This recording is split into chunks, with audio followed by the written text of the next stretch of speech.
Bismillahirrahmanirrahim.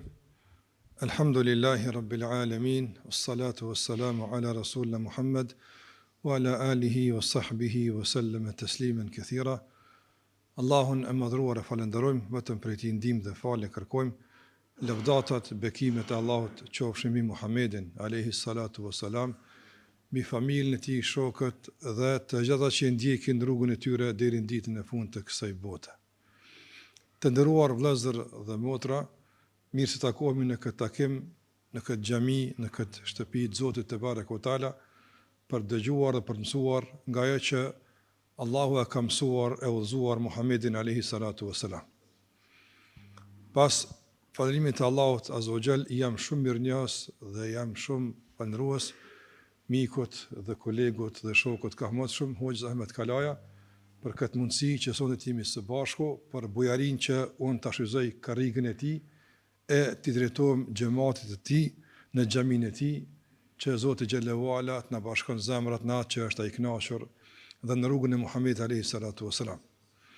Keni pasur me të vërtet një kënaqësi dhe begati që hoxhallar nga vise të ndryshme, secili në mënyrën e vet, edhe secili me qasjen e tij të trajtojnë temat nga më të ndryshmet. Andaj gjithë kanë lënë gjurmë caktuara në zemrat e juaja, në mendjen e juaj, me informata caktuara që ata i kanë sjellë para jush. Dhe kjo padyshim ka qenë e dobishme dhe të bën përshtypje që të vinë hoxhallar shumë në xhami. Por sinqerisht ajo që më shumë të më ka bërë përshtypje është, do me thonë, mikpritja e Hoxhës Ahmet, që gjithë ta hoxhallar me i prit, me i përcjell, me i nderu, nuk është punë e thjeshtë. Zoti e shpërbleft atë edhe juve që së bashku me Hoxhën i keni nderu këta musafir, dhe është Allah që ti nderuar në dunjë e në ahiret. Se për këtë temë që do të flasim për të, padyshim që kjo temë, sikur që tha edhe Hoxha, është tema e temave, është edhe faktori përcaktues i përfitimit nga tëra që e kemi dëgjuar dhe që dëgjojmë.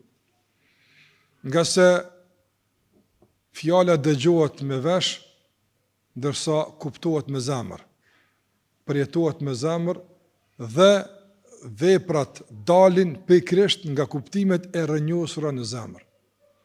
Kështu që të nderuar vëllezër, neve na duhet një zemër e caktuar, e cila është e gatshme të futet në muajin Ramazan. Neve na duhet një zemër e cila është e gatshme të përjeton këtë mirësi të madhe të Allahut te barekuhu teala, që jemi në prag të kësaj mirësie dhe kësaj begatie.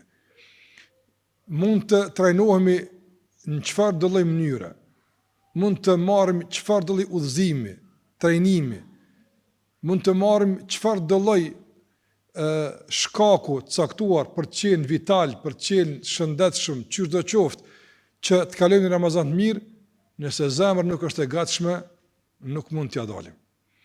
Nga sa ajo është realisht pikërisht ajo që Allahu e ka përzgjedh që të jetë udhëheci, lideri dhe përcaktuesi i funksionimit të gjitha gjymtyrëve tjera. Në zemër është besimi dhe prej këtu pastaj del besimi në gjuhën dhe në gjymtyrët tona. Prandaj të mirësh me zemrën do të thotë të mirësh me atë që është e duhur.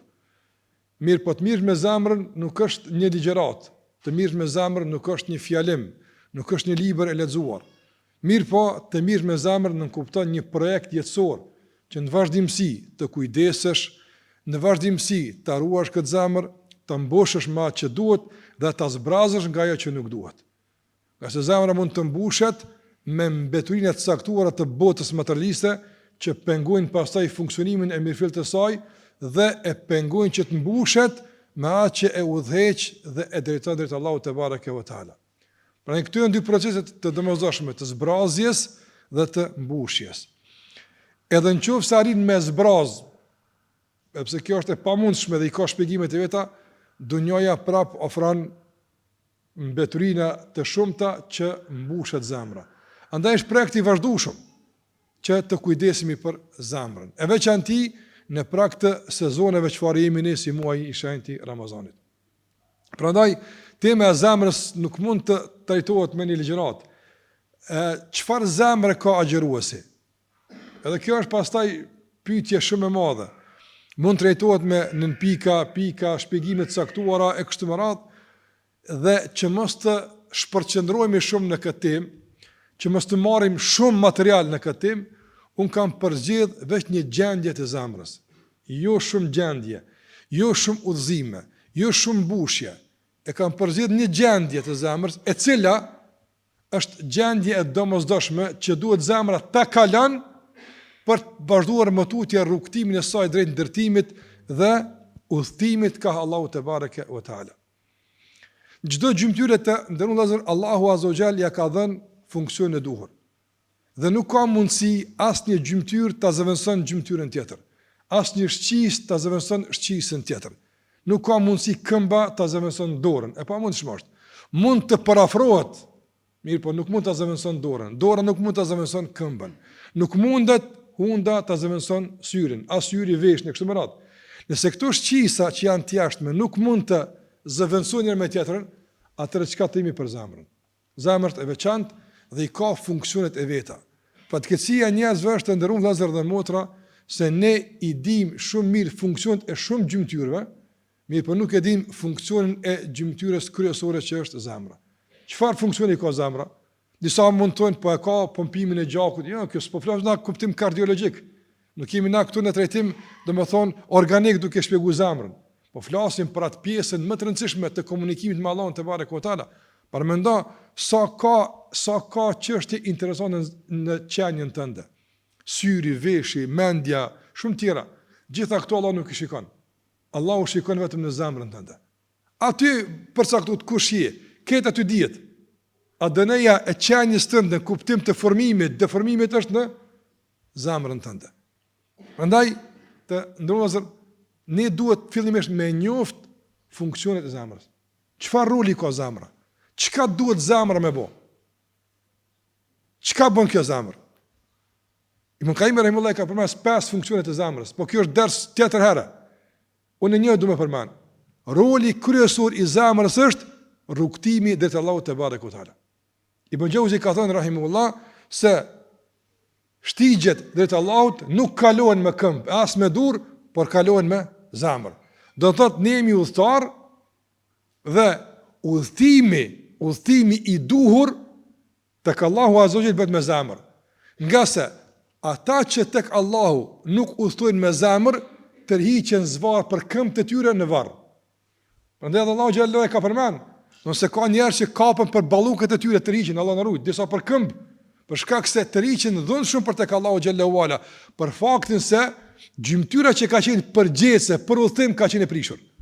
S'ka funksionu. Për ke pa për shembull ti makina ka shumë elemente. Mirë, po për të lëviz e ka motorin e vet, që është përgjithës. Dhe nëse motori nuk lëviz makinën, ne çfarë detyrojmë? Me shty, me treg, po është e mundimshëm pastaj. Është dhunë, nuk është funksionale. Prandaj ne mund ta kuptojmë funksionimin e makinës në bazë të motorit të saj apo. Jo në bazë të gomave, jo në bazë të pjesës së jashtme. Gjasë këtë marrin kuptim në bazë të motorit që e ka. Po ai ka motorin, ka të lëvizon gomat e saj. Skrim punë, ato nuk lëvizin pa motor. Ka të lëviz për shembull ti pjesën e jashtme, e bukur, e lyer mirë, katësh kjo. Ajo mbetet e bllokuar pranë pallatit tënd, pranë shtëpisë tënd, nuk lëviz. Aja që jep kuptim krejt makinës është motori i saj. Edhe njeriu. Ai që jep kuptim krejt e të tij është zemra e tij. Pastaj merr kuptim bukuria e tij, fjala e tij, vepra e tij, nëse zemra është funksionale. Edhe udhimi tek Allahu xhallahu ala bëhet me zemër. Prandaj ne duhet që të garantojmë një zemër që lëviz. Një zemër që lëviz, një zemër që është e gjallë, jo një zemër që është e smur apo e vdekur. Ajo që është e smur, lëviz pa lodhshëm, lëviz pak pastaj ndalet, pushon, pastaj dikur e smur. Një e vdekur nuk lëviz fare. Andaj na duhet një zemër e gjallë. Agjëruesit i duhet një zemër e gjallë. Për shkak se Ramazani është shumë dinamik. Çdo çast i tij është i vlefshëm. I duhet zemër që të komunikon me çdo moment të Ramazanit. Prandaj një zemër që është e smur, e lodhur, e pa përgatitur, nuk ka mundësi ti përgjigjet kërkesave të Ramazanit si duhet, nga se lodhet, është dinamike e madhe. Ke pa për shembull një imam i xhamis që i fal taravit një muj ditë. Nëse se ka fytin mirë, nuk kujdeset, nuk pin langjet ftafta, në gjysmë Ramazanit bllokohet. Dinamika e taravit është e madhe, don shumë kujdes të madh. Nga njëra keni pa në xhamia duhet më marr 2 imam, 3 imam se duhet mundruan, nuk i mundsi. 20 rekate për lëm është. E nëse fyti, shikoni një fyt, nuk ka mundësi me përballu. Nuk ka mundësi me përballu veç taravit që është një aktivitet i Ramazanit. E çka thënë për tjerat apo? Këmbët tona, për shembull, pak me shtu hoxha leximin hoxh te përbo. S'përballon këmbë apo? Jemi të lodhur apo? Një aktivitet këmba se përballon. Me shty pak më shumë iftarin se përballon barku. Kërkojmë iftarin kohën e tij. Ndërsa krejt aktivitet në Ramazanit, me teravi, me agjërim, me lexim, me gjitha, duhet zemë me përballu. Sa të me kone fort? Sa të me kone gjallë? Shumë me kone gjallë. Andaj një njeri është falë, në Egjipt ka qenë një vend, e moj men, s'kam qenë ati mu falë, po e di që ka qenë një vend, don ata i falnin teravit, hoxha i falte me 6 gjuza. Në teravi, don 5 ditë bëshin hatme, 5 ditë bëshin hatme aftën. 6 gjuza në teravi aftën. Edhe një xhamat s'ka qenë i rregull, ka shku me provu. Si për ja del dikur ditën e tretë i ka thonë hoxhës, hoxh, kjo është përputhje me sunetin e pejgamberit, aftën. A ka i ka 500 xhamia aftën. Pse i ardh më fal aty? E ka unë nuk përballohet kjo datë kështu më radh, nga se kurrizi po ta kishte njëri nga qeliku do thëje nga ti. Së dron dot kurrizi këtë lezim tonin. Kjo hoxha i tha, bir jam çështja nuk ka me kurriz, është me zemër apo. Apo, se këtu ka njerëz të moshuar që kanë kurriz më të lodhur se ti, po zemrën e kanë të gjallë apo. Përgjigjja e duhur apo. Andaj teravia nuk përballohet me këmbas me muskuj, me zemër të gjallë. Kurani, hatmia, sadakaja, gjithë aktiviteti i Ramazanit përballohet me një zemër aktive, një zemër të gjallë, një zemër që është e gatshme të përballon dinamikën e aktiviteteve të Ramazanit. Nëse është e lodhur, s'ka mundësi. Ditën e parë, dytë, e ke pa zemrat e pa përgatitur për Ramazan. Ditën e parë mbushë xhamia, ditën e tretë shkojnë duke u lodh. Marrin energji dhe ruhen për fundin që ta kërkojnë natën e Kadrit. Domethënë kanë fillimin e ndezur edhe kanë në fund emocional. Ka që Ramazani shumë njerëz optën. Ama Ramazani i elitarëve, Ramazani të përzgjedhurve, është një Ramazan me dinamik 24 orë të vazhdueshme. E për çën kështu duhet një zemër e fuqishme, një zemër e gjallë apo. Mandaj kjo zemër duhet me lëviz ka Allahu te barekuta, nga se ky është funksioni i saj. E mirë të ndërrua zot. Nëse themi se një njeri duhet me lëviz, a duhet lëvizja e tij të kurzohet nga disa rrethana? Po, me lëviz duhet të kurzohet. Kushti i parë i lëvizjes, cili është?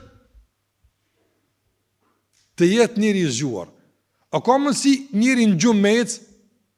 A ka mundësi mu që dikush në hotën, përse thot dikush, po ka mundësi njoni u zgjekë në hotën, s'po flasë për përjashtimet tonë, po flasë për gjendje normale. Një njëri në gjumë, a ka mundësi me shku në punë? Ja, s'ka mundësi, pa mundë shmërë, ajo është në gjumë, Allah. Prandaj nuk ka mundësi me lëviz ai në gjumë ose i përgjumëri. Kushti elementar i hapit të parë të lëvizit në mëngjes është të zgjohesh nga gjumi. Prandaj kushti i parë i një zemre që lëviz si duhet ka Allahu te barekuhu teala dhe i përgjigjet si duhet dinamikës së Ramazanit është të jetë një zemër e zgjuar. Jo e përgjumur, jo e hutuar, jo e mbuluar nga pluhuri i nefsit, po një zemër që është e zgjuar, e këndellur edhe e kupton situatën, e din çka po i thuhet, e din çka po e pret, e din ku po hin. E po njëri që është përgjumshëm, apo nga ti ke mundësi i thush një lajm të mirë se ai e merr vesh, se merr vesh, apo kur zgjohet, çka ka ndodhur, po a tregova, ja, më ka dukur kundër atë. Më ka dukur si ti tëndër, se i përgjumur, s'ka një atë. E lërë me të jetë në gjumë. Andë ne mund të sim hoxhallar, dietar, apo po nëse zemra është e gatshme të dëgjojë, e gjallë, domthon ti mos të gjërat të përgjumurve, apo ose aty që në gjumë, do të mos forim izu pastaj të flasim atë. Për këtë arsye Allahu te barekuta kur ka fol për Kur'anin, Edhe kush përfiton nga Kurani, i ka përmend 3 elemente. I pari është ka thonë, limen kana lahu qalbun au alqa as-sam'a wa huwa shahid. Don ai që përfiton nga Kurani është kush? Ai që ka zemër. Mirë, gjithë kemi zemër. Ja, zemër të zgjuar, zemër aktive, të gatshme që ti dëgjon me vëmendje udhëzimet hyjnore. Ne na duhet një zemër e zgjuar. Një zemër e zgjuar. Edhe dietar kanë përmendur shumë sqarime për zemrën e zgjuar, si me zgjuar kështu më radh, nuk du shumë me shetit në këto shpjegime, do të marr veç disa prej tyre që ti marrim si ndoshta udhëzime praktike dhe referuese për zemrën tonë. Të ndërlozër, njeri për më uzgju nga gjumi, i duhet një goditje. Me lëviz, apo, zhohu, duhet me qupi gjumit. Edhe zemrës i duhet një goditje, që e zgjën zemrën nga gjumi.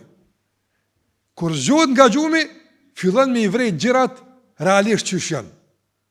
Fillon me i pa njerëzit tamam, kush është afër e kështu me radhë. Kur në gjumë nuk e din kush është afër. Prandaj, me çka duhet me e godit zemrën? Cilat janë forcat goditëse që e zgjojnë zemrën nga gjumi? Që ky agjërues të ketë një zemër të gjallë, të zgjuar nga gjumi, të larguar, të shpëtuar në distancë nga gafleti, nga hutia, nga habia që është smundja e rëndë e zemrës, që i mundson pastaj me kuptu rrethanat që është në to. E kupton që në Ramazan jam unë. Ka shumë që mund t'i përmend, do t'i përmend disa pyetje shumë shkurt të vëzhgoj.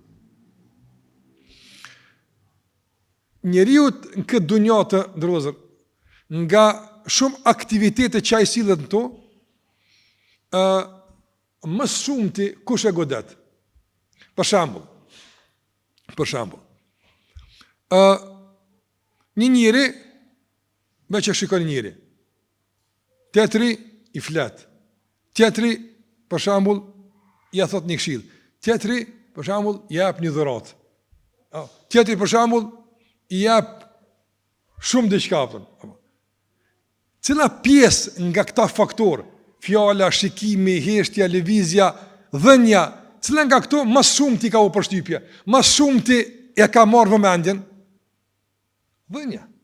Po, kur t'i jap, kur t'i jap. Pra njeriu të ndërlozën, Allahu te barekuta shpeshherë e ka shkund me begatit. Sa ka në Kur'an, për shembull, udhëzime që Allahu te barekuta na fton që të shikojmë begatit, vrojtimi i begative, vrojtimi i mirësive që Allah t'i ka dhënë. Falyanzuri insanu ila ta'ami. Le shikoj njëri në ushqimin e tij. Shikoj ushqimin ton. Çka më shiku? Shikoja prej ardhjen. Shikoja ky ushqim për shembull sa ka shëtit dunjon dhe se ka ardhur në sofrën tënde. Kush e solli kështu apo? E shumë tjera nga begatit që do t'i përmendim. Njeriu e lëviz begatia. Prandaj ne të ndërlozër, më spari për me e zgju zemrën nga gjumi, apo duhet me përmirësu qasjen në raport me ato që na ka fut në gjumë. Kush e ka fut njëri në gjumë? Dunjoja. A ka mundësi ahireti me të fut në gjumë? Jo, s'ka mundësi. Njëri për shembull vazhdimisht e ka ahiretin parasysh, përkujton xhenetin, përkujton xhehenemin, përkujton dalin për Allahut, llogaritën, ama i përgjumur. A ka mundësi? E pamundshme është. A ka mundësi njëri për shembull për shkak të bizneseve, angazhimeve, punëve, lakmisë e kështu me radhë me ran gjumë të galit? A ka mundësi? Po çka të fut gjumë zatën apo? E në momentin kur begatit të sat roli tyre ka qenë me të mbajt gjallë, të kanë fut gjumë, duhet me të njëjtin faktor me çupi gjumit. Vrojtimi i duri begative. Për shkak se të ndërlozër, shpesh herë ne në raport me begatit kemi qasje të gabuar, në shpërputhje me qasjen që Kurani kërkon nga ne. Për shembull, qasja e njerëzve karshi, çdo begatie që e gëzojmë dunjë është qasje e shfrytëzimit. Në shumë një këtë njerë i qasje çdo begatie për ta shfrytëzuar, është qasje e shfrytëzimit. Dhe pastaj kjo qasje e shfrytëzimit imponon një pyetje vetëm në raport me begatit. Si me arrit pra, si me fitu, si me pas, si me shfrytëzu. Nërsa Kurani me si nuk mirët, as me shfrytëzim nuk mirët. Jo. Kurani mirët me një qasje dhe një pyetje. Me një qasje dhe një pyetje. Kurani në mëson që qasja karshi begative duhet tjetë si mjetë për adhurim. Do në të han edhe pin për të adhuru. Nëse epilogu përfundimtar i shfrytëzimit të begative nuk është adhurimi, ti degradosh nga njeriu në diçka tjetër. O që shtu Kurani shkruaj thotë. Andaj për ta mbajtur e përsin e privilegjit të qenit njeri, duhet që qasja karshi begatis të jetë qasje të qenit mjetë për adhurim, jo shfrytëzim për kënaqësi. Kurani nuk i thot dunjas kënaqësi. Nuk i thot loj, i thot përjetim, i momentshëm, ama kënaqësi është xheneti vëllazër. Aty është jeta e lumtur. Wa inna ad-dar al-akhirah la hiya al-hayawan. Aty është jeta reale në xhenet. Dhe pyetja që besimtarët në për begatit ja bën vetvetes nuk është si, po cila është? Pse? Për shkak se këtë pyetje ka mësuar sura At-Takathur që flet për grumbullimin e Allahu në fondet wala tusalun yawma idhin anin naim. A ditë keni më pyet për begatit. Po çfarë begati kanë pyet? Pse e ke shfrytzuar këto? Pse e ke hungur? Çka ke bën me kët? Prandaj besimtari qasë ka begative nga perspektiva e zemrës së zgjuar e ka mjet për fuqizim në adhurim, jo mjet për shfrytëzim, nga se në qoftë se begatia përfundon vetëm në shfrytëzim, fuqizohet shpirt, fuqizohet epshi e dobësohet zemra. E besimtar nuk duhet me fuqizu nefsin në favor në dëm të zemrës. Nuk van, për shkak se dominimi tek një duhet të jetë dominimi kujna i zemrës. E këto janë rregulla, sikur se funksionojnë për shembull edhe rregullat mjekësore për çdo organ trup. Edhe këtu që dietarët kanë përmend nga fjalët e Allahut edhe fjalët e pejgamberit sallallahu alajhi wasallam. Aktiviteti ditor duhet të jetë në shërbim të fuqizimit të zemrës, zgjimit të zemrës, e cila pastaj e dominon epshin dhe e menaxhon. Momentin kur begatia e fuqizon epshin dhe dobëson zemrën, fetarisht me Kur'an konsiderohet keqpërdim i begatisë. Dhe kjo çast nuk ka mundësi me zgju zemrën. Nuk ka mundësi. Andaj çajnë ato me thonë qasjet e duhura, ka shi çdo begatie që gjithmonë të mbajnë të zgjuar përkundër shfrytëzimit të begatisë. Do të nëse e ki këtë qasje gjithmonë, edhe e ki gjithmonë të ndezur këtë faktor, çdo begati e shfrytëzuar nuk e përgjum zemrën, përkundrazi e ngjall zemrën, e mban të zgjuar. E ne nuk mund të themi që me qenë ka begatia problem për zemrën, edhe po e fuqizon epshin, a din çka? Po e lëm dunjon këtë. Po bëhemi asket kuptim negativ. Don me tesha të leskustra, po rrim maleve, hajm gjethe, a është kjo e kërkuar? Absolutisht jo. Jo. Nëse zemra është e zgjuar, nuk është problem sa para ki, sa pushtet ki. Nuk është problem. Nëse zemra është e përgjumur, edhe 1 euro të bën dëm atë. Edhe 1 gjysmë euro të bën dëm atë. Për shkak se problemi nuk është te sasia, por është te lideri, te imra, ai nëse lakmiqar, apo ajo problem atë. Problem. Andaj çatën çastit e duhura karshi begatis, të cilat mundsojnë shfrytëzimin e begatis dhe mbajtjen e zemrës së zgjuar. E para të ndërlozur është se çdo mëngjes gjithmonë ti je i bindur çdo begati se Allahu të ka jep shumë më tepër se që ki mundësi ti me ditë sot ka dhënë Allahu te barekuhu teala. Wa in ta'uddu ni'mat Allahi la tuhsuha. Allahu thot nëse doni me numër begatit Allahut nuk keni mundësi me e pamundshme. Qysh e mund që kjo zemrën gjallë çetë asyl praktikisht. Shikoni të ndëllazëm. Qasja e njerëzve kashi begative në kuptim të sasisë nuk është e fokusuar te pjesa e mbushur e gotës, por është e fokusuar te pjesa e zbrazë të gotës. Njerëz shohin çka ju mungon, jo çka kanë. Momenti kur ti sheh çka të mungon, jo çka ke, apo atëherë sheh që e mundshmë është me i numëru ato që të mungojnë. Pa është e mundshme me i numëru ato çka ke? E pa mundshme është. Por shejtani e bardh vëmendjen jetë ato, nuk e kam kët, apo të mungesa. Momentin kur mangësia begative e dominon qasjen ka shi begative, shtohet gjithmonë ankesa. Kur shtohet ankesa, mungon falënderimi dhe vlerësimi ndaj asaj që Allah ta ka dhënë. Prandaj s'ki mundësi me qenë i tillë që begatia qenë në adhurim, por ty begatia të qenë në ankim. E kjo qasje e kundërt. A është e qartë? Prandaj zemra e zgjuar qenë ka falënderimi. Zemra e përgjumur nuk e sheh gotën mirë, e përgjumur ose në gjum, i sheh mangësit. E kur i sheh mangësit, nuk ka mundësi me falëndru. Është problem me falëndru. Nuk e ka me falëndrej. Kjo është shumë elitare pastaj, kjo është shumë tjetër ders, kjo nuk ka për neve ky ders apo.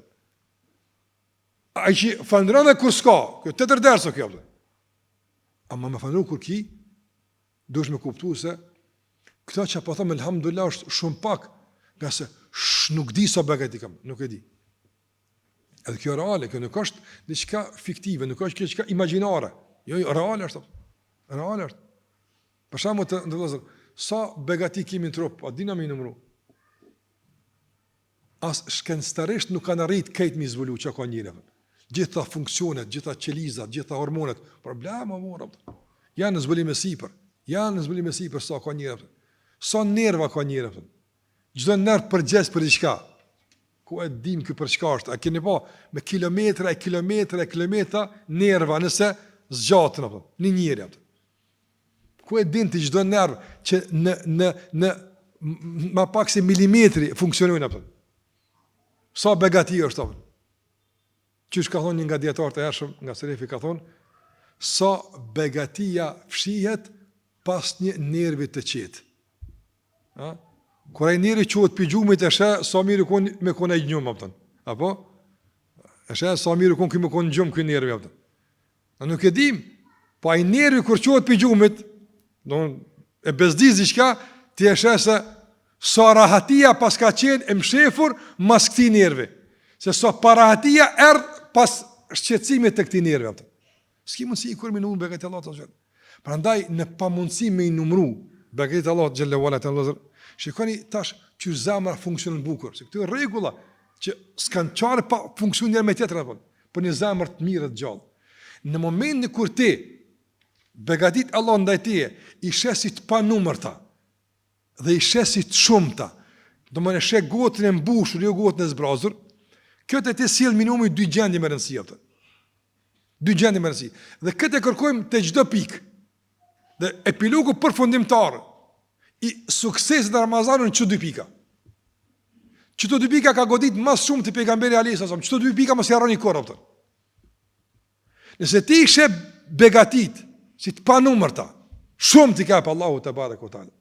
Allahu xhalla wa kap shumë. Çësia e dytë, se ato pikat i përojnë mas çësës. Çësia e dytë, begatit e panumërta. Çësia e dytë çfarë është? Edhe ato që i di nuk di tamam sa janë. Për shembull, na e kuptojmë syrin si begati. A din me përshkru me fjalë, me një libër komplet krejt begatin e synit? S'mundesh me ditë.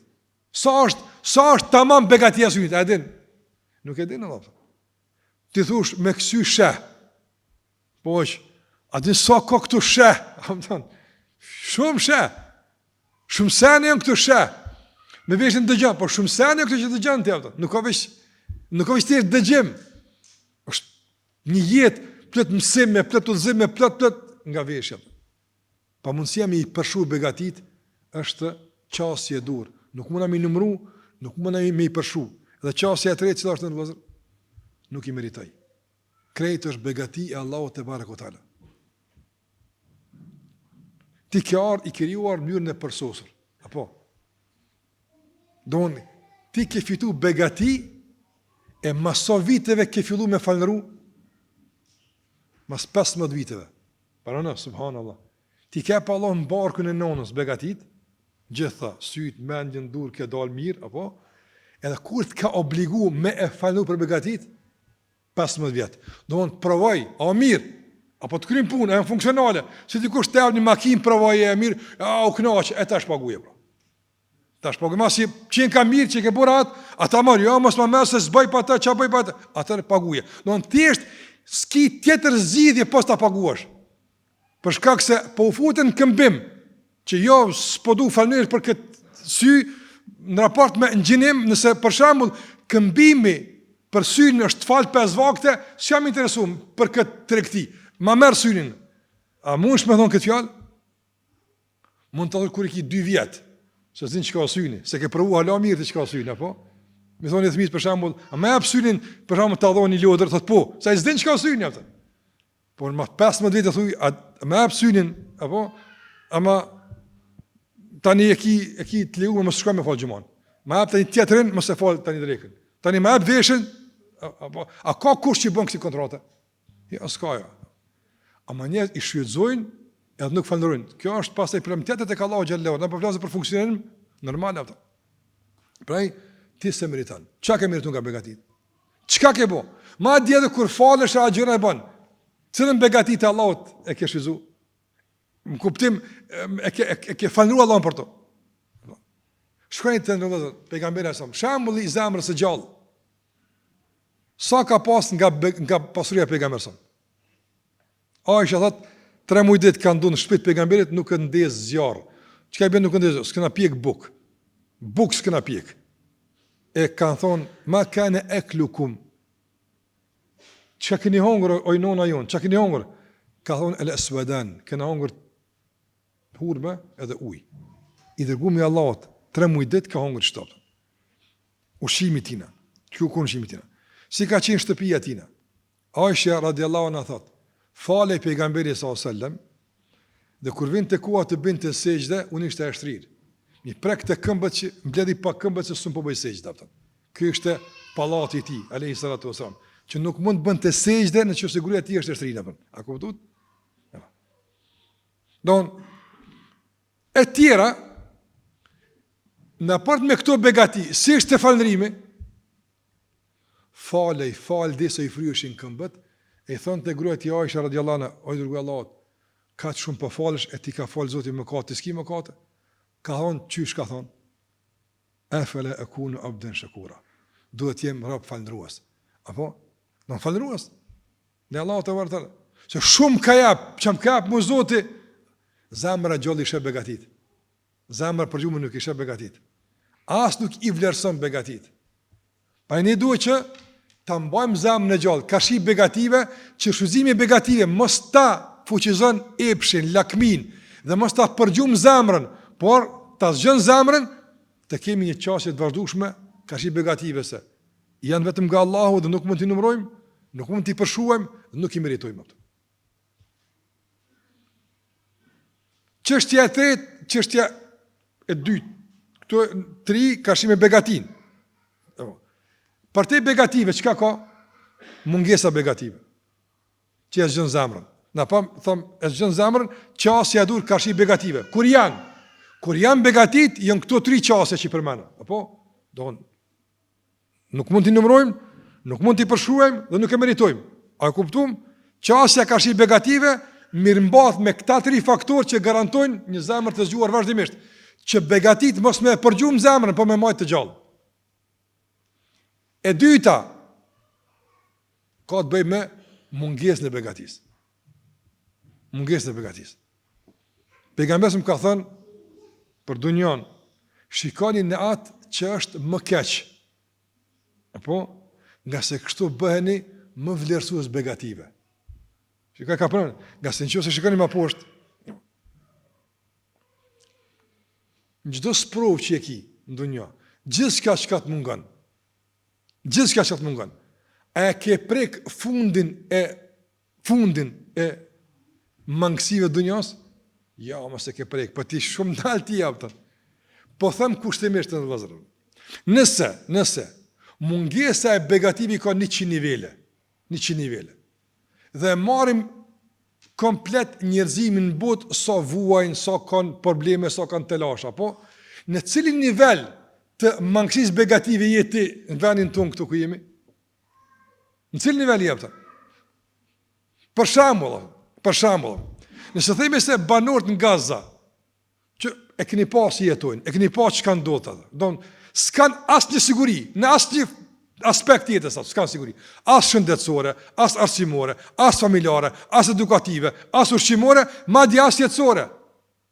Këtë janë të hapur. Çdo mundësi për të goditur është opsionale. Këta në këtë gjendje e konsiderojnë veten që nuk e kanë prej fundit. Këta vetëm i vet, në çfarë niveli jeni thotë, po hjekëm më si jemi mas keqi. Nga se po i dëgjon duke thonë elhamdulillah. Po i dëgjon duke thonë na mjafton Allahu, po i shet duke u fal. Domthon këta, edhe këta vetë s'po thonë e kena prek fundin. Nëse veç këta i kemi na pikë referente. Nëse këta janë në nivelin, po them kushtimisht e 30 të rënjes nga pika e natë e mungesës, ti në cilën pikë jepëtën? Atëre, që kjo e mon zemrën gjallë, që kjo e mon zemrën gjallë? I ka dalë një plagë, Muhammed ibn Uasi, rahimullah, ka qenë nga djetarë të ershëm, i ka dalë një plagë në dorë, edhe i ka bu pengesa gjithmonë. Në zonës të kam pasë, i mbështjellur nga njerë për mon dorën, po mon ligjrata, edhe në zonës ju ka dhimt.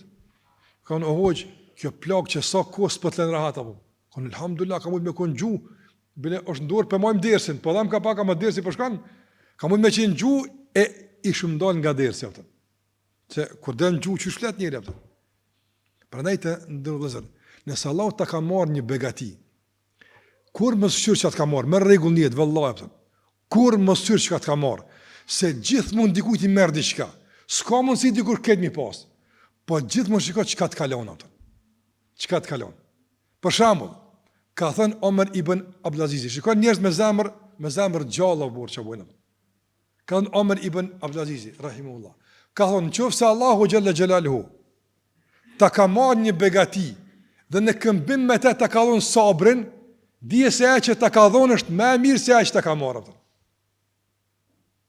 Për shkak se ajo begati, ndoshta ka pas mësime të quku, në devijim, në arrogancë, në të pëlqim, me një madhësi, e kështu me radhë. Ndërsa sabri ka veç hajra pëtë. Prandaj gjithë më shiko që ka të kalon e që ka të ka marë. Nëse Allah për shambull, ta ka marë një begati caktume, ama ta kalon dhikrin me përmen, ta kalon besimin, ta kalon Ramazan, alhamdulillah, aja që është marë kur gjësër në raport me ato që ka meta. Që këtu zemër është të gjallë. Nga se zemër tash e din se qysh komunikon me Allahun kur t'i jep, edhe e din qysh komunikon me Allahun kur t'i merr. Do të më dish me komunikon me Allahun edhe kur t'i jep edhe kur t'merr. Qysh komunikon me të? Kur t'i jep, të kallëzohesh komunikon. O zot, s'po muna mi numëru, jetu më shumë, s'po di mi numëru. A shumë të meritu kur t'i jep. Kur t'merr, ke marrë diçka, po ajo që ke lënë është shumë më e mirë. Prap në harë jemi aftë. Kështu që gjithmonë ky zemër është e gjallë. Këtë vërejtim kështu të çdo çështje, çdo caktimi të në raport me ty. Me nga kjo perspektivë duhet të ketë zemër gjallë apo. Duhet të ketë vetë zemër gjallë. Ndyshe s'ka mundësi thotë, e pamundshme është. E pamundshme është. Dhe gjithashtu të ndërvozë nga ajo që duhet me e pa zemra nga begatit, pra për begatit. Se begati është edhe kur t'jap, vëllai begati edhe kur t'jap. Edhe kur t'jap diçka Allah është begati, kështu që s'na ka dhënë diçka do punë. E dinaj më mirë. Është edhe një çështje e tretë. Cila është? Që zemra duhet me e pa. Se duhet me qenë zgjuar për me e pa. Dhe sa më shumë e sheh zemra këtë realitet, mbetet më zgjuar, më aktive dhe më dinamike. Cila është kjo mirësi e Allahut? Është afatizimi që të jap Allahu te barekutaala. Për shembull të vëllezër. Shumë nga ju ndoshta jeni udhëzu, shumë më vonë se që është dashur më udhëzu.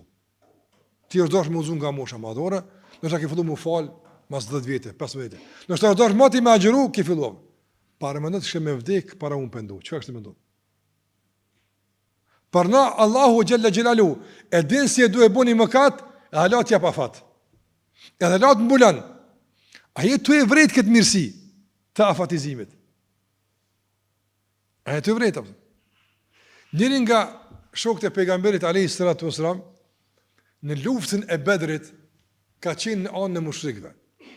Në anën e mushrikëve, pra e ka luftuar pejgamberin në Bedr, po ka pështu. Pastaj në luftën e Uhudit është udhëzuar. Edhe u bë musliman. Ta një jetën e tij, sa ka qenë gjallë, a dini si është betuaj? Kur ka më betu diçka, njerëzit është betuar diçka të madhe.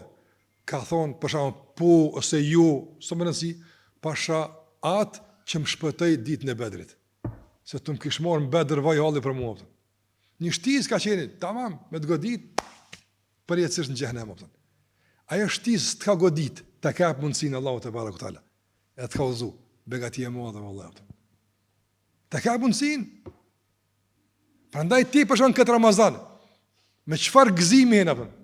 Mundsh me dek natën e Ramazanit. Mundsh me dek 5 minuta para se mia akşami i Ramazanit. Mundsh me dek, apo edhe kë Ramazan s'është e rrezikut apo. Hyn në akşamin e ditës së mërkurë me shtetën është agjërim, apo? Gjallë. Në saba gjallë, pa agjëroj gjallë, travit gjallë. A vren këtë begati? Që të dha edhe një mundësi të radhës të përmisosh, e vrenti. Si reagon zemra ka shi kësaj mundësie? Zemra zgjuar fluturon nga gëzimi. Zemra e përgjumur e kupton normale. Po gjalli ime, alhamdulillah, shumë thjesht. Jo, Allah, jo, begati e madhe. Të ka pa fat, edhe një vjetë për të do afat. Edhe një mundësi për të do afat. Edhe një shansë për të do afat. Këto shansa që Allah për t'jepë, Allah s'djepë. Si vlerë sa Allah. Wallahi, njëri me t'jepë do të ishe shumë ma i vëmendshëm, ma i kujdesshëm. Një bërshlim që e ka pas me ky bosh me të 20-in, apo? Para disa kohë, njëri më çonte një mesazh, thonë të çure me çka po më kërcëtojnë bërshli. Donte më ndihmë, na s'kena mundësi me një muzë bërshli, pa ai ishte në zor, e tha që më çetën të mesazhe, sinqerisht ai, vetëm të marr Allah, s'merr gjumë burrat. Thonë në këtë orë, edhe ai s'kishte faj se njëri ka llogarit, thonë pret burçin, më ja kthy. Po thash, çish flan çkylla me këtë mesazh Allah. Çish flan kë? Pa mundsh më. Andaj, para që këtë ta ka stel me flajt, stel me hongër, për shkak kërcënimit, thirr thot atë çka. Vitin e ardhshëm ma këtheni inshallah. Çish njët që kjo? Ha? Që s'ka flajt 2 ditë mirë, s'ka hongër buk mirë, s'ka ditë me kesh mirë, s'ka mujt fëmin me përqafë mirë nga borxhi, nga kërcënimet. Mi thonë që ky bërshli, që ky njeri insoni, kur gjë, hiç, absolutisht. Mi thonë, atë çka për burr. Je shqetësu, bona çare, merr dhe mu dikon, vitin e ardhshëm i kthen. Çish gëzohet kjo? Çish gëzohet? Ha? E para Allah më thonë, shumë ki bërç, sunë lan, 1000 vjet me të jap sunë lan apo. Mirë po të japin në Ramazan që shpaguhë mirë që atjo. Që dush me konti i gëzun për këtë punë? Si dush me fluturuti nga gëzimi për këtë çështje? Shumë lazim. Prandaj duhesh me pa begatin e afatizimit si mirësi të Allahut që ta mbash zemrën e zgjuar. Normalizimi i begative që të shërbejnë në raport me Allahun te barekuhu teala dhe ta kuptosh si diçka të natyrshme është problem. Wallahi çdo ardhi në xhami duhet ta përjetosh si diçka madhore po ndodh. Nuk bën me liu asnjëherë që ta normalizojmë ardhin në xhami apo. Si diçka të natyrshme, si diçka po normal besone, jo wallahi, jo wallahi. Nëse veç Allahu ka dhënë leje. Çdo ardhi jote është me leje speciale. Çdo përmendje Allahut është me leje speciale. Çdo agjërim është me leje speciale. Jep Allahu leje, që ky ka më agjëruar si vet, ky s'ka më agjëruar. Ai përzgjedh këndon nga robët e tij, jo na. Ai përzgjedh haxhilert, ai përzgjedh umrexhit, ai përzgjedh. Prandaj ai ka përzgjedh. Edhe nga motrat tona, ai përzgjedh kush ka me bëj shamin. Ai e përzgjedh kush ka me vazhdu traditën e mbajtjes së shamis në kokat e tyre. Ai ka me përzgjedh. Ai ka me përzgjedh kush ka me tregu publikisht një simbol nga simbolet e Islamit, sikur është hijabi. Ai ka me përzgjedh. Të ka përzgjedh dëshmitar të Allahut në tokë, të ka përzgjedh faktor të stabilitetit në tokë. Reagimi si është? Si kime reaguti? Po, alhamdulillah. Jo, mërmur. Jo, dosh në sejgjë shumë gatë me thonë, si thonë të pejgamberin, la uhsi thanan alik, ente kema atnejte ale nafsik. O Zot, nuk di që me të falëru, s'kam fjallurin tim fjallë, Nuk kam unë fjalë që shty me thonë elhamdulillah. Po ti qash i falëruar që shty meriton, që shty din për veten tonë. Ç'kjo është zemra e gjallë? Ç'kjo është zemra e gjallë që i vlerëson begatitë e udhëzimit, begatitë e mësimit, begatitë e hoxhës, begatitë e xhamisë, e vlerëson maksimalisht. Çka më kap mu Allahu xhalla wala e nuk shet çka marr mu. Sa më çka ka marr? Apo. Sikur se e gruaja të ndozet në Uhud. Çka ka thonë? I kanoni ka thonë ta kanë vrarë babën. Ka në pejgamberi, ka në gjallë është. Ta kanë vra djalin, ka në e pejgamberi që ka u bo puna ti, ka në ja e gjallë është. Ka në 2 djemë ti ka vra, ka në e pejgamberi, ka në gjallë është. Ka në elhamna që pejgamberi o gjallë, ata i gjoj ati apëtë. Nga sa ta me gjallë, me tek pejgamberi, që ka kuptimi ka jeta për ta pas të apëtë. Pa ne shiko kjo e ka pa si kompenzim për begatin, për humbin e begatis, ma të madhe njët, mbet në pejgamberi sa apëtë. Pa e të në të vëzër, mundësia me ngu derse, ligjërata, kuptimet mëdha, që vallai shumë vende në botë si ndëgjojnë kështu apëton, si e vlerëson ti këtë punë? Normal, zakonshëm, apo për një gabim apo diçka të hoqës ti din me ku është gjendja jote në raport me këtë begati? Do të zemra me kone gjallë, me vrejt, ja e di unë. Zemra. Prandaj të ndëvëzër është çështja e afatizimit që Allahu te baretella don e mundson që robi me pa zemrën gjallë. Edhe fundit me përmbyll me zgjat më tepër, don është edhe ajo që e mon zemrën gjallë të ndërlozur, ajo që e mon zemrën gjallë të zgjuar, se duhet zemrë zgjuar, është, më thonë,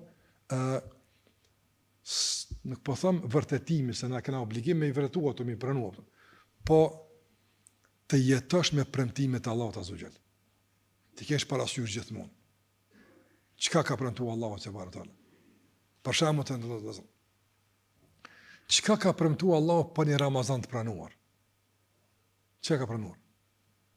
Nëse i ke vëmendjen të premtimi i Allahut xhalla xhelalu, apo atje ti fare nuk lodhesh në angazhimin për jetësimin e premtimit.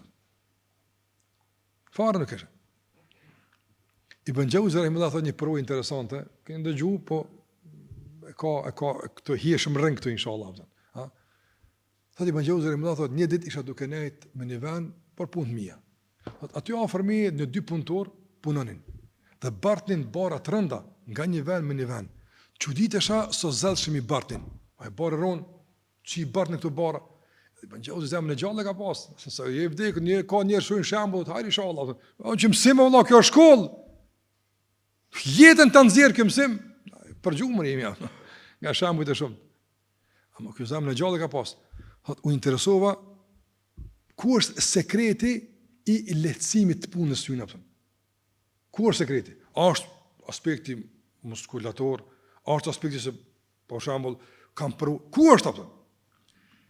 Edhe e kuptova ku është sekreti. Ata e kanë ditë se është bara e ronë.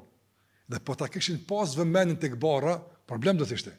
Kanë gjetë një metodë me zhvendos vëmendjen nga bara. E kuptuat? Cila është ajo vëmendje? Ata ka thonë qëre, duke bartë në këtë vend, apo, ti marrë të një poezi. Tani, kur të marrëm këtë barë, me bartë këtë vend këtu, unë e të rësë një poezi. Dhe cilë e ka më të fortë të jeton atëm. Duke pas, sa ta kanë qenë zotë e poezisë, gjuhës, apo në të ku, thot, duke pas vëmendjen të poezia, apo, e kanë haru barën e krahëve atëm. Thot, këtu mora mësim se nëse bartën vëmendjen të kënaqësia e xhenetit, e harrojmë barën e angazhimeve dhe obligimeve në dunjë atëm. Momenti kur ti si ki met çka të ka premtuar Allahu xhalla wala, po e ki mendjen te barra e obligimit, agjerimi bëhet i vështirë. Namazi nëse bëhet i vështirë. Po për shkak se vëmendja këtu ka meta. Vazhdoi vëmendja çka ka më don, harron apo vallahi çka duke bart. Apo harron çka duke bart. Për arsye një njeri nga pruet normale, po më të vërteta që e kam pa vet, ka jetu në kushtet vështira. Trona, jetesa. Edhe i ka ardh një thirrje nga një kompani jashtë që shkon atje edhe një rrugë kogja mirë. Edhe tash i ka met edhe një muj ditë me jetu edhe një muj ditë deri te shkuari atë. Thonte nuk jam të jetu mu as ngusht, as vështirë, as kogja. Këtë metjen kur shkoj atje që shkoj më zgjenuat. me pagën time, do ta blej kë, do dalë të dëshoj. Kjo nuk është ky ndrim iluzionar, kjo është ndrim real, apo. Prandaj ti parna mul edhe me mentu xhenetin, kënaqësinë e Allahut. Ose çka ka thonë një pjesëlevet, i ka thonë përshkruna xhenetin pak për kallzon sa i mirë është. Ama shkurt, mos e zgat, ama shkurt. Ka thonë, o menu ka thonë, në te është Muhamedi alayhis salam. Çaq. Ha? Boll, çat do vën më të bukur më thonë që e ki pejgamberin alayhis salam apo. E mbi këtë ne themi kimë pa Allahun azza xhela. Sa më tepër lidhet mendja jote me premtimin e Allahut te barekuhu teala, po edhe me kërcënimin e tij se sa humb nëse nuk e jetson premtimin, realisht organizimi i brendshëm bëhet pastaj i lehtë apo. Bëhet pastaj i lehtë. Edhe ti në shtëpinë tonë organizohesh lehtë ose vështirë, varësisht nga lloji musafirit që vjen. Jo ndo musafir apo që ujë mi uqit është problem atë. Te lashe, menzi për të më shku. Jo ndo musafir që shpirti më udhon duket pak atë. Apo dy të njerëz, po varet kush po vjen atë. E a ka musafir më të këndshëm për neve, për zemrën tonë se Ramazani? Prandaj mos u lodhni veç ujë mi uqit Ramazanit apo. Po qitni shumë, këtë çka keni nga zemra, nga shpirti juaj, për shkak se është një musafir që po vjen veç më të mirë në juaj. Ramazani as nuk shton, as nuk pakson kurrë nga vlera e tij, me ardhen apo me shkuarën e tij. Ai vjen e mundson që ne të përfitojmë. Prandaj mundësia e përfitimit është nga një zemër e gjallë, nga një zemër e zgjuar, e cila din me i vërtetu begatit, din me i analizu dhe me i kuptu mangësit, apo din me i lexu sprovat, din me i lexu gjithashtu edhe mundësi që Allah e ka dhe afate që Allah e ka shtyr, këto i lexon siç duhet nga sa është e gjallë, është aktive. Një zemër e tillë e zgjuar, pastaj vallahi edhe desën e kupton që duhet, edhe vazhdon tutje me fazat e ardhshme të rrugtimit, nga se faza e parë është zgjimi, e njëri zgjuar ta duhet me ecë, me lëviz, këtu janë pastaj derse të tjera, çysh lëviz njëri. Mirë, po kushti elementar i çdo lëvizje, i çdo përfitimi është ti jesh i zgjuar. E një varg udhëzimesh për të qenë i zgjuar ishin të përlidhur në këtë ligjëratë pse ka shumë të tjera. Lutë Allahun e manduar që Allah t'i zgjën zemrat tona. Ti shohim begatit, ti vlerësojmë begatit. Ti jemi mirë njerëz ndaj Allahut, po pastaj ndaj njerëzve që janë shkaktarë të atyre begative. E Allah na mundësof që ti kuptojmë edhe mangësitë e begative si begati. Dhe ti shndrojmë në adhurim ndaj Allahut te barekuhu teala, e çdo afat që Allah na jep, çdo ditë që lind diellin te, ta kuptojmë si një mundësi të madhe që Allah na e dha, nga se ka pas mundësi të jetë e fundit. Gjumi ka pas mundësi të jetë përfundimi yt, me që ushtjovën sabah është mirësi dhe begati e madhe që kërkon falënderim të posaçëm ndaj Allahut dhe shtim në adhurime. E një dinamikë e tillë adhurimeve është e mundshme sinqerisht në këtë muaj të begatë Ramazanit, pa që një Ramazan të lehtë, të qetë rahatshëm. Allahu i ruajt vendet tona, e ruajt Allahu popullin ton, nga çdo keqadashës, nga çdo i lig, nga çdo dyftësh, nga çdo njeri që nuk na do të mirën. Kushdo që synon familjet tona, fen ton, popullin ton, kombin ton, me të keqe, Allahu na ruaj nga sherrri i tij.